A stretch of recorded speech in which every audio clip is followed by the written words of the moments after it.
یہاں انسان کو اللہ تعالیٰ یہ کہہ رہا ہے کہ وہ بے انصاف ہے، ناشکرا ہے۔ تو انسان تو اللہ تعالیٰ کا نائب ہے۔ انسان کو اللہ تعالیٰ نے اپنے دونوں ہاتھوں سے بنایا ہے۔ اللہ تعالیٰ فرما رہا ہے کہ لَقَدْ خَلَقْنَا الْإِنسَانَ فِي أَحْسَنِ تَقْوِيمٍ۔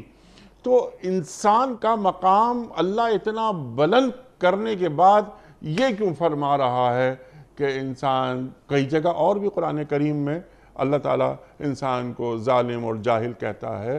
ارشاد۔ اس لیے انیک صاحب کہ انسان اپنے خالق کی قدر نہیں پہچان رہا۔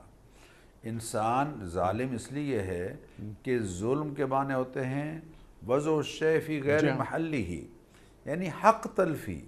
ظلم کا معنی ہے حق تلفی، اور یہ بڑی حق تلفی ہے کہ اپنے خالق کا حق نہیں پہچان رہا، اپنے مالک کا حق نہیں پہچان رہا، اپنے مسجود کا حق نہیں پہچان رہا، اپنے محسن حقیقی کا حق نہیں پہچان رہا، اپنے کریٹر کا حق نہیں پہچان رہا۔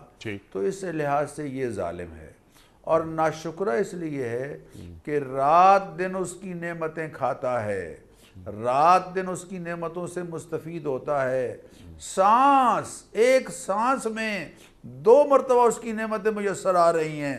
سانس باہر نہ نکلے تو مسئلہ ہے، سانس اندر نہ جائے تو مسئلہ ہے۔ تو نعمتوں کی ناقدری جو ہے وہ انسان چونکہ مسلسل کر رہا ہے۔